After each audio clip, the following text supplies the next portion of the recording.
I was just walking my daughter home from school when I saw her collapse, jewelry flashing, eyes wide with panic, while strangers stood frozen. My hands moved before my head did, pressing against her chest, begging her to breathe. I didn't know who she was, only that if I failed, my little girl would watch me lose someone else. Ethan Miller woke before the heat did, before the first bus sighed past the corner, before the apartment's pipes remembered how to speak.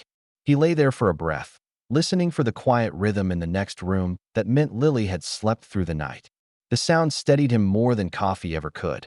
He swung his legs to the floor and felt the familiar pull in his back, the day reminding him it had already been heavy for years. The kitchen was small enough that he could reach the stove and the sink without moving his feet. He cracked 2 eggs into a pan and watched the edges go white. Thinking about the second shift he'd picked up, the paycheck already sliced into rent, utilities, a pair of sneakers Lily had outgrown as soon as he laced them. Grease shined along the old scars on his knuckles, moons of tougher skin that told stories nobody asked to hear. He had learned not to resent them. They were a record of promises kept. "Dad," Lily's voice arrived sleepy and certain, the way children say a name when they know it will always answer. "In here," he said, trying to shape cheer into his tone before she reached the doorway. "Chef's special, eggs and toast that might not be burned today." She patted in, socks mismatched, hair leaning to one side like a dandelion after rain. "I like it a little burned," she replied, earnest. "It tastes like cozy." He laughed, a quiet sound that let the morning breathe. "Then we're in luck, kiddo." They ate at the wobbly table under the window, sharing the view of the parking lot where the same blue sedan coughed itself awake every day. Lily told him about a science worksheet, clouds, types he pretended to remember, and he listened like it was headline news.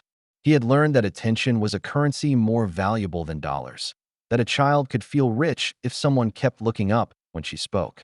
"Can you come to pick up today?" she asked, pushing a crumb around her plate. "I'll be there," he said, meeting her eyes so she could see the promised land. "Even if I'm a few minutes late, I'll be there." He cleaned their plates while she found her backpack, then knelt to zip her coat, fingers careful at the collar.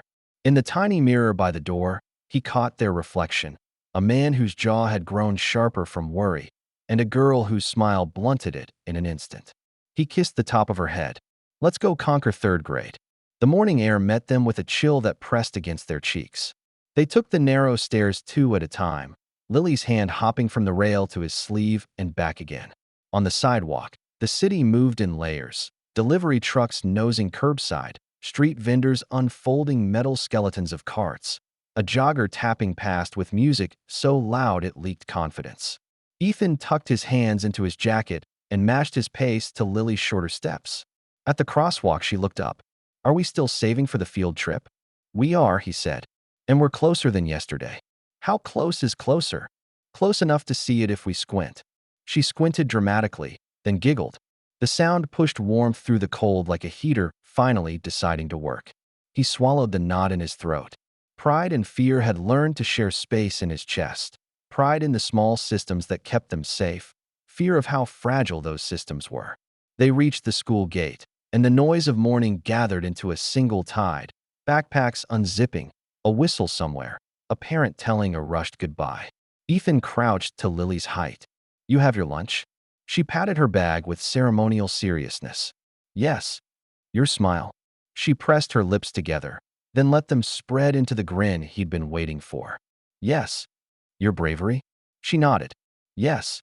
He felt the old ache rise. How many things in life had asked him to be brave when he wasn't ready, and pushed it down with a breath. "Then you're unstoppable." She threw her arms around his neck, quick and fierce. "See you later, Dad." "I'll be there," he repeated, the words steady as a tool in his hand. Work folded over the day like a tarp. The first job was noise and metal, a shop that smelled of warm rubber and solvent where the clock never seemed to move and the ticket line never seemed to end. He found peace in the simple honesty of parts that either fit or didn't, in bolts that turned when you gave them patience, in engines that forgave you if you listened close enough. His forearms burned by noon. His hands looked older by 2 o'clock. He ate a sandwich standing up, the bread flattening beneath his thumb. Between customers, he checked the time. The decision always felt like a tightrope: stay for one more rotor and risk running late, or peel off now and risk the next bill? The calculus had no correct answer, but Lily had learned to scan a crowd for him, and he could not bear the thought of her searching longer than she had to. He handed his apron to a coworker and promised to make up the hours later, the words tasting like IOUs. Outside, the afternoon had cooled. He jogged the last block to the school, breath fogging, shoulder twinging with each stride. When he rounded the corner, he saw her, small figure, the bright backpack like a flag, the instant wave when she spotted him. He slowed to a walk to hide the urgency and raised a hand as if he had been there all along. "You made it," she said, as if she hadn't believed he would, but had believed he'd try. "Told you I would." He ruffled her hair. How was the Cloud Kingdom? She launched into Cumulus and Cirrus, and how Mrs. Hargrove said every cloud had a secret name. He listened, letting the words rinse the day from his skin. They fell into step together, the city now softer with the school bell behind them. "I drew you a picture," she said, fishing a folded page from her pocket. It was a car in crayon, square and sunny, under a sky crowded with white puffs. In the corner, a stick-figure man and girl held hands. He looked at the page for a long beat. "It's perfect," he said, and meant it. He slid it into his jacket like a passport. They turned toward downtown, where the sidewalks widened and glass buildings learned to reflect each other. Ethan timed their walk so they could share the light in shop windows, the kind you look at when you're not buying, the kind you use to tell your child that beauty doesn't require ownership. His back ached, his fingers throbbed, but his steps felt even. "Can we take the long way?" Lily asked, already knowing the answer. "We can," he said. "We've earned it."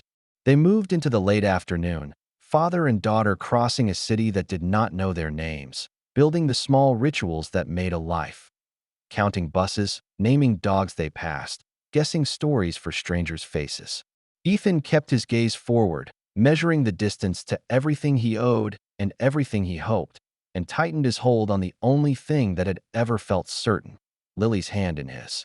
The long way home always stretched past the busier blocks, the ones Lily liked best. She lingered at bakery windows, fogging the glass with her breath as she studied cakes she knew only by sight. Ethan let her linger, though his feet pulsed with the day's hours. It was worth the extra minutes to see her eyes widen at every swirl of frosting, at every tower of cookies lined like soldiers behind glass. They were nearing the corner of a luxury hotel, a building that looked as though it had been carved out of money itself. Its brass doors gleamed under the streetlights, and bellboys in pressed uniforms moved like clock hands, measured, polished, mechanical. Ethan usually kept his head down when they passed here. The sight of the revolving doors reminded him of how far the two of them stood from such a world. But that evening, a ripple in the crowd stopped him. A small knot of people had gathered on the marble steps. Phones hovered in the air like fireflies, recording, watching, but doing nothing. Lily tugged his sleeve. "Daddy, what's happening?" Ethan scanned the crowd and then saw her.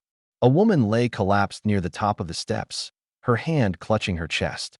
Jewelry glittered against her pale skin, mocking the fragility of the body beneath. For a moment, he froze, the noise of the city receding into a single drumbeat in his ears.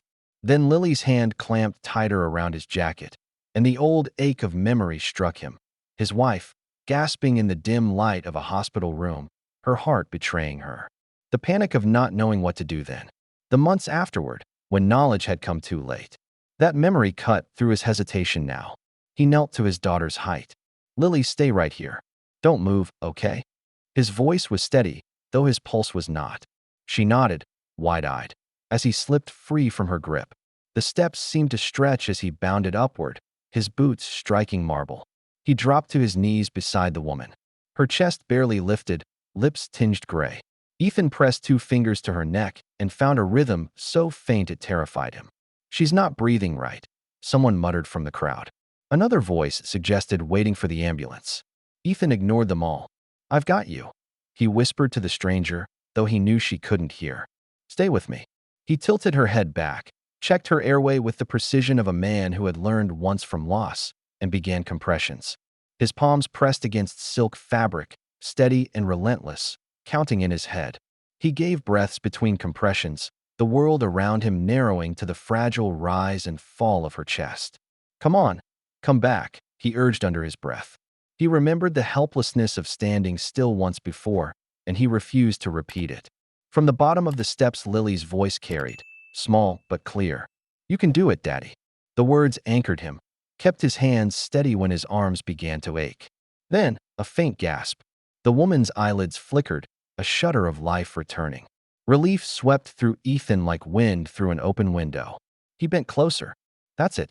Keep fighting." The wail of sirens cut through the night, growing louder until an ambulance skidded to the curb.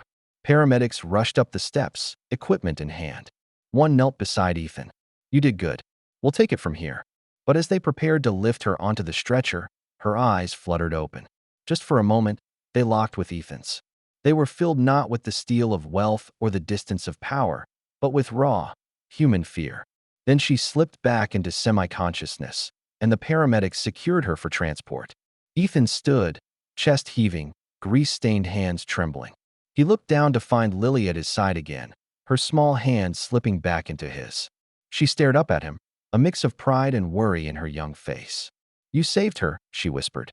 He squeezed her hand, uncertain whether to nod or to brush it away as nothing. Before he could answer, one of the paramedics glanced up. "You coming with us?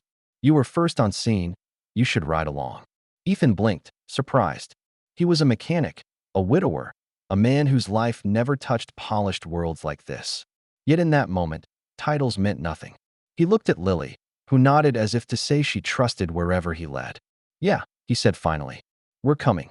Together, father and daughter followed the stretcher down the steps, past the silent crowd still clutching their phones, and into the waiting ambulance. The doors slammed shut, and with them, Ethan's world tilted towards something neither of them could have predicted. The ambulance's siren carved a path through the city, lights streaking against glass towers as Ethan sat rigid on the bench seat. His knees brushed the stretcher where the woman lay, monitors attached, oxygen mask misting with each shallow breath.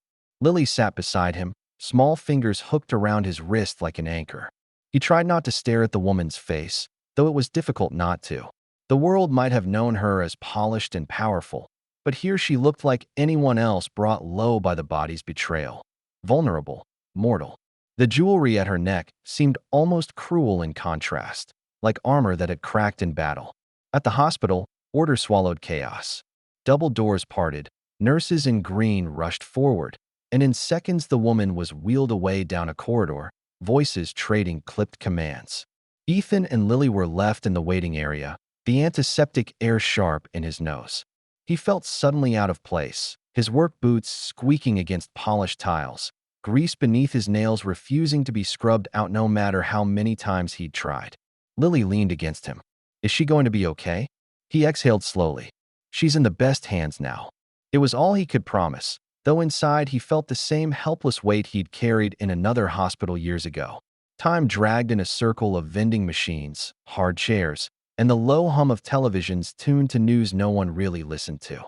Ethan's hands fidgeted, thumb tracing the seam of his jacket. He thought about leaving. What business did a mechanic and his daughter have waiting for a billionaire stranger? But Lily's head rested on his arm, and he couldn't bring himself to move her. At last, a doctor emerged, mask pulled below his chin. He scanned the waiting room, then approached Ethan. "You were the one who administered CPR?" Ethan stood, uncertain whether he should confirm. "Yeah, I did what I could." The doctor's expression softened. "You did more than most would have. You bought her time. Without you, she wouldn't have made it here alive." Relief hit Ethan hard, so sharp it almost bent him. He glanced down at Lily, who smiled in quiet triumph. Hours later, after paperwork and whispered conferences, a nurse approached. "She's awake now. She's asking for you." Ethan blinked. "Me?" The nurse nodded. "And your daughter?" Lily's eyes widened. "She wants to see us?" Ethan hesitated. He thought of polished boardrooms, of a life so distant from his own that even sharing the same room seemed like trespassing. Yet the request had been clear. He took Lily's hand and followed the nurse. They were led through hushed hallways into a private suite, a room more like a hotel than a hospital. Isabella Harrington lay propped against pillows, pale but alert, and four at her side.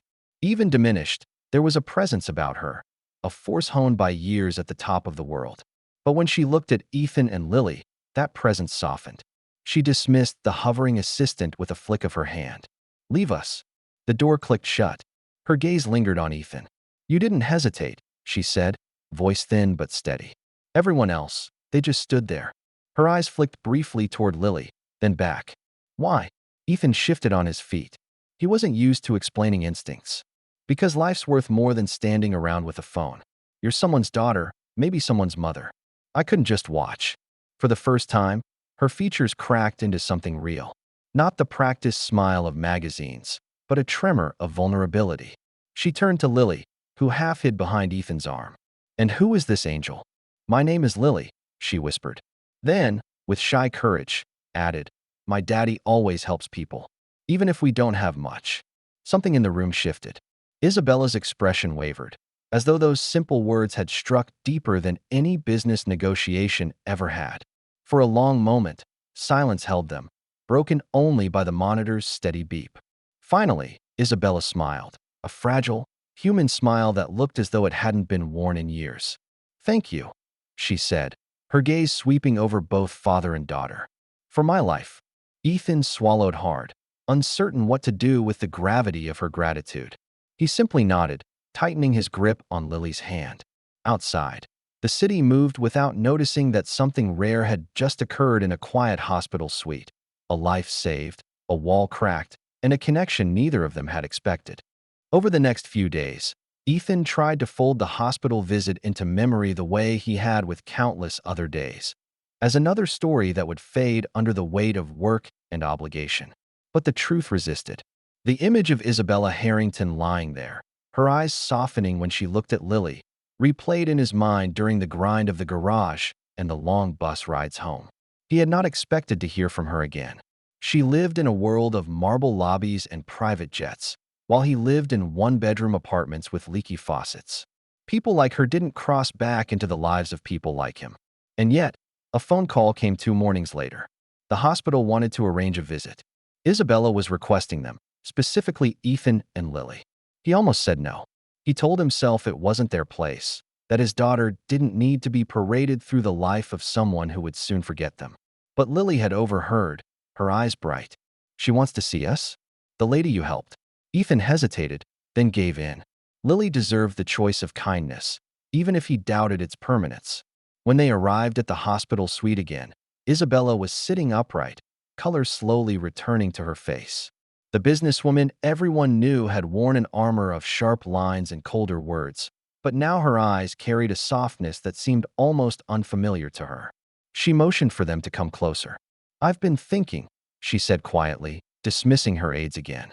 In my world, people surround me because they want something. They want contracts, money, power, access. But you. She looked at Ethan, then down at Lily, who clutched her sketchbook. You gave without asking for anything. That doesn't happen to me.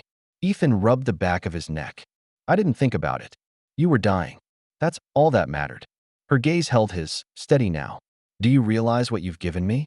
Not just time, but something I thought was gone. Reminders that people can act out of compassion. She turned toward Lily, who was quietly sketching a flower from the vase by the bed. May I see? Shy at first, Lily angled the page toward her. Isabella studied it, as though it were a priceless painting. It's beautiful. You have a gift. Lily's cheeks warmed pink. Daddy says that too. For Isabella, the words landed like stones dropping into still water. She had forgotten what it felt like for praise to come without calculation, without agenda. For years she had walked corridors lined with people nodding, smiling, agreeing, but it had been noise, not truth. She reached for Ethan's scarred hand, surprising them both. You reminded me I'm human. Do you know how long it's been since anyone has done that? Ethan cleared his throat, uneasy. You don't owe me anything. Just focus on getting better. But she shook her head. I do owe you. Not with money. With honesty. Her eyes were glassy now, reflecting the ceiling lights. I built walls to keep the world from hurting me, and all it did was keep life out. You and Lily walked through them without even trying. The silence that followed felt deeper than any boardroom could produce. Ethan didn't know how to respond, so he squeezed Lily's hand and stood. We'll come back another time. Rest is what you need. Isabella let them go, but her gaze followed until the door closed. And when she leaned back against her pillows, she realized with a strange ache in her chest that for the first time in years, she didn't feel entirely alone. Recovery brought Isabella back to her penthouse, but her days no longer followed the same rhythm of endless meetings and unbroken solitude. Against Ethan's expectations and his hesitation, she kept calling. Sometimes it was a brief message from her assistant, inviting them for dinner. Other times it was a handwritten note delivered to their modest apartment, Lily's name carefully pinned at the top, with small gifts tucked inside, colored pencils, notebooks, things a child might love, but Ethan never had the spare money to buy. At first, Ethan resisted. Accepting anything from a billionaire felt dangerous, like stepping into a current too strong to swim against. Yet Lily's delight was unfiltered, pure. She came home one afternoon with her backpack filled with new school supplies Isabella had insisted on sending. She looked at Ethan with shining eyes. "Daddy," she thought of me. And Ethan, with his pride bruised and his heart wary, couldn't bring himself to take that away. So they visited. Isabella's dinners were not the stiff affairs Ethan had imagined.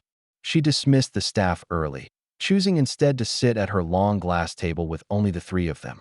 The food was elegant, but she listened more than she spoke, asking Lily questions about her classes, her friends, her dreams.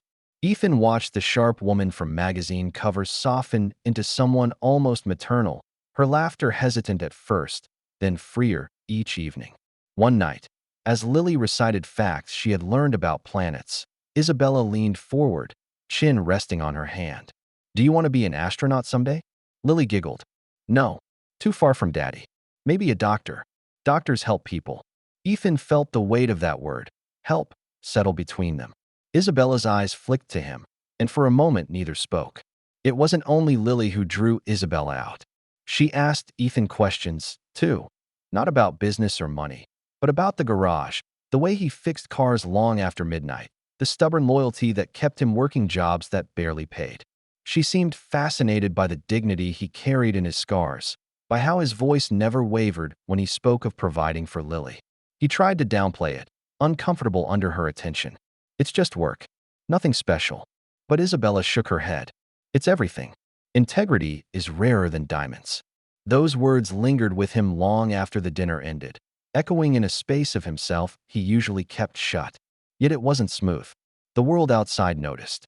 Cameras began flashing when they entered restaurants. Tabloids printed half-truths about a billionaire and a mechanic sharing evenings. Ethan saw the headlines stacked at convenience stores. Isabella Harrington's mysterious companion, from Greece to gold? He hated it. He saw the whispers at the garage, felt the weight of judgment in the eyes of neighbors. One evening, as Lily skipped ahead of them on the sidewalk, he muttered, "This isn't good for you. For your reputation." Isabella stopped walking. "Do you think I care what they write?" "You should," he said quietly. "Your world isn't built to let people like me stay in it. I fix cars. You sign deals that change markets." She held his gaze with something almost defiant. "And yet the only person who saw me as a human being was you." He had no answer. Pride battled gratitude. Fear wrestled with the pull he couldn't deny. But Lily, sensing none of the weight, turned back and grabbed both their hands. "Come on, let's go." Her small fingers threaded through theirs, and for that moment, the noise of the world fell away. The three of them walked on, an unlikely trio, fragile against the storm outside, yet stronger together than any of them had been alone. The weeks that followed blurred into a strange rhythm. Ethan still rose before dawn, still scraped grease from under his nails at the garage, still counted dollars twice before spending them. But now there were nights when Lily's laughter echoed in Isabella's penthouse, when he sat awkwardly in a chair worth more than his monthly rent while she asked him about his day. And outside those walls, the world stirred. The first article appeared in a glossy magazine, complete with a photo snapped outside the hospital. Ethan in his work jacket, Lily at his side, Isabella's hand resting faintly on the girl's shoulder. The caption read, "Cold Queen finds a savior?" It was meant to provoke, and it did. By the end of the week, more headlines followed. Mechanic turns billionaire's head. Isabella Harrington scene with single father. Some used kinder tones, framing it as a fairy tale, others dripped with mockery. Ethan bought none of the papers, but their words found him anyway, whispered by neighbors, muttered by co-workers at the shop. "Guess you're moving up in the world, Miller," one mechanic joked, holding up a tabloid with Ethan's photo. "Maybe you'll buy us all yachts." Ethan forced a smile and turned back to his work, but inside he burned. He didn't want attention, didn't want to be reduced to someone else's punchline. He was raising a daughter, not chasing a spotlight. Isabella, too, felt the pressure. At her office, board members voiced concern. The company's image is delicate, one of them warned. The public admires your strength, your distance. This mechanic, this family man, makes you look vulnerable. She dismissed them outwardly, but inside the words cut. For years, she had maintained a fortress, her name synonymous with control. Now that fortress trembled, not because of scandal, but because of two people who had never asked for anything. Ethan noticed the change. One evening, after dinner, he lingered by the window while Lily colored at the table. The city lights sprawled below, cold and distant.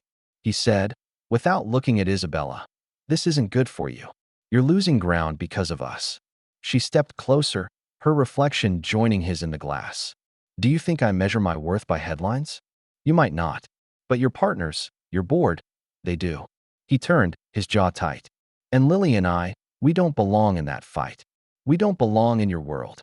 The words tasted like surrender, and they hurt to say. He saw Lily's future in every choice he made, and he couldn't let her be swallowed by a war of reputations she didn't understand. Isabella's eyes glistened, though her voice remained steady. "Don't you see? You've already changed my world. You think I fear their judgment more than I value what you and your daughter have given me."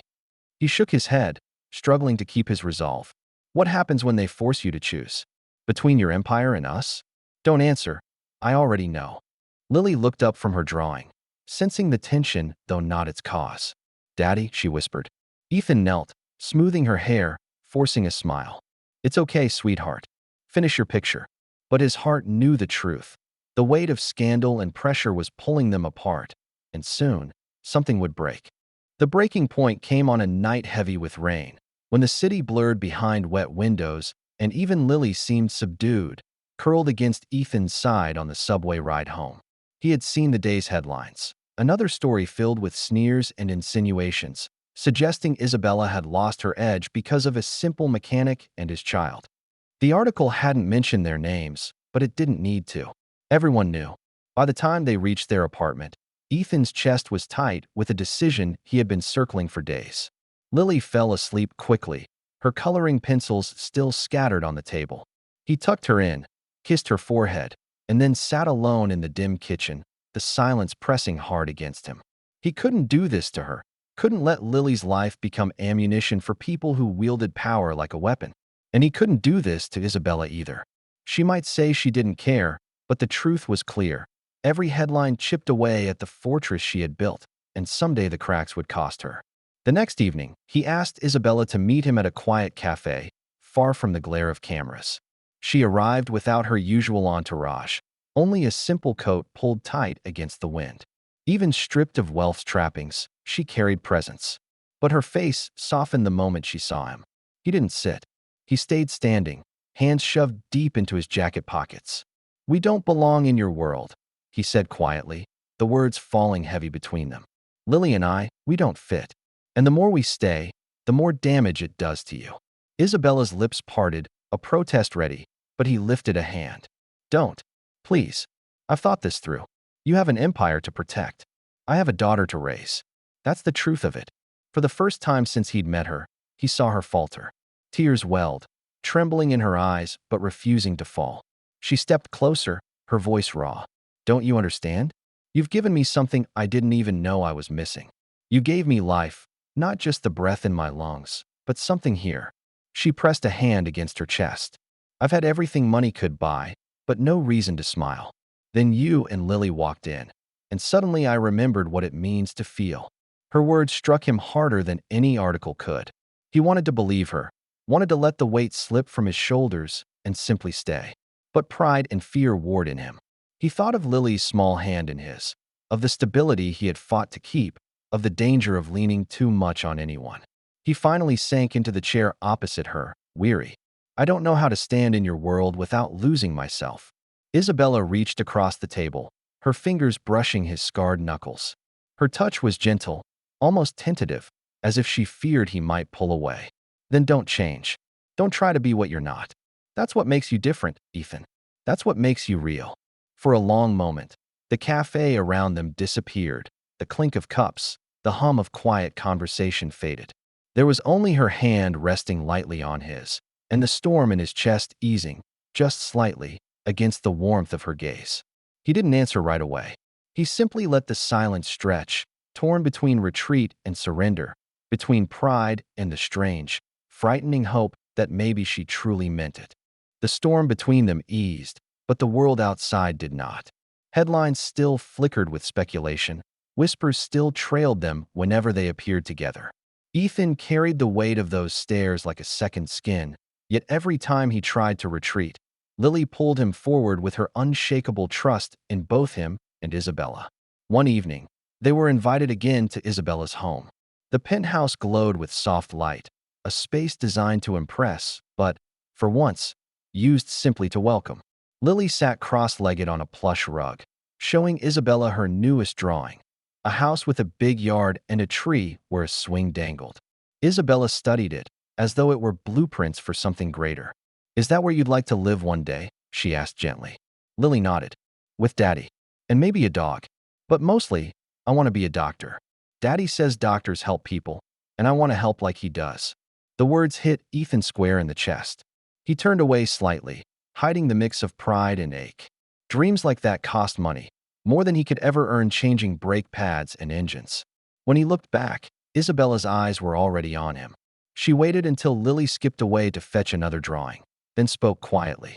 "Let me sponsor her education." Ethan froze. "What?" "She has brilliance in her.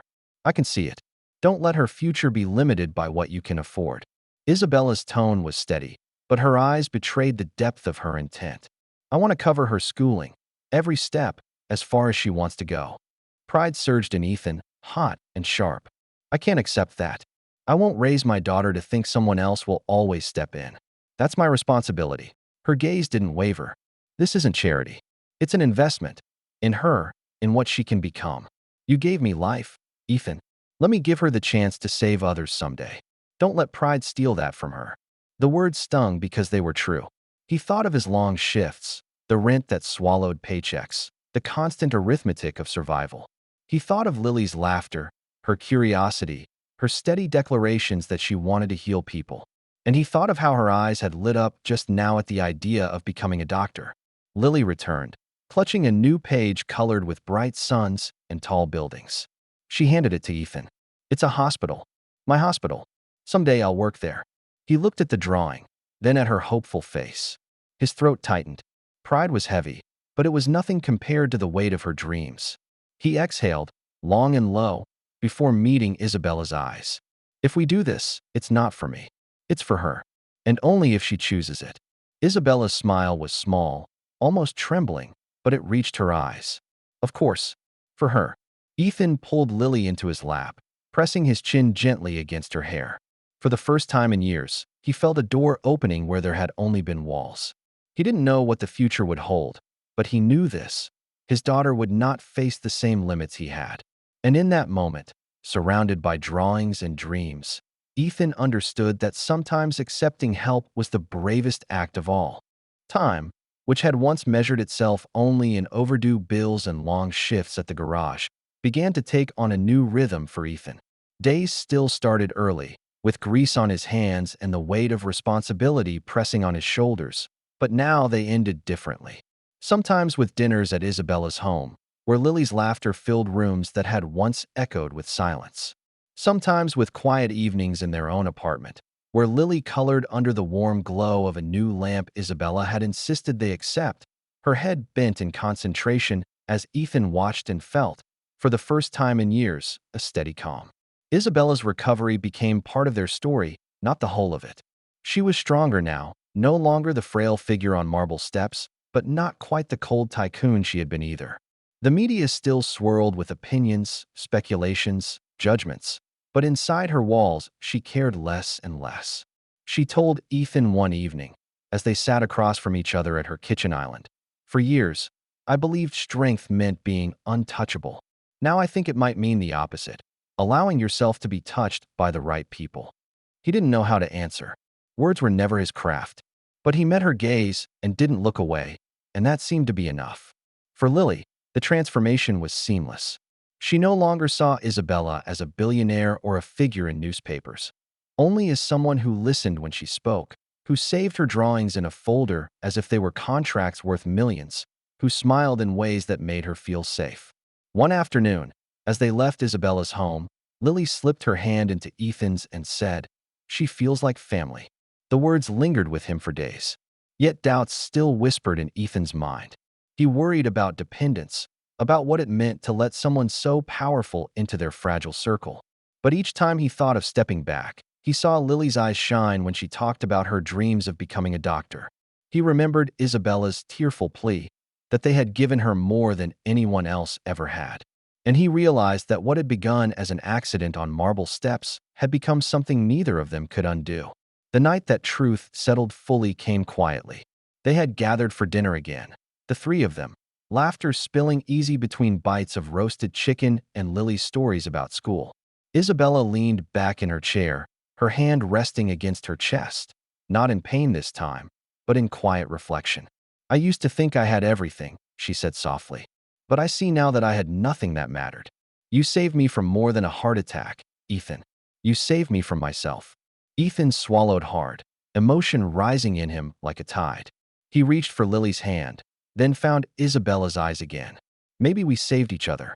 Silence followed, gentle and full. Lily hummed to herself as she finished her meal, unaware that her small world had expanded into something vast and unbreakable. By the time they left that evening, the city lights glittering below, Ethan felt a shift inside him. He no longer saw Isabella as a billionaire woman he had once rescued. He saw her as part of the fragile, stubborn, beautiful family they had begun to build together. Unexpected, imperfect, but real. And as Lily skipped ahead on the sidewalk, humming the tune of a song she'd invented, Ethan knew one thing with certainty. Whatever came next, they would face it not alone, but together.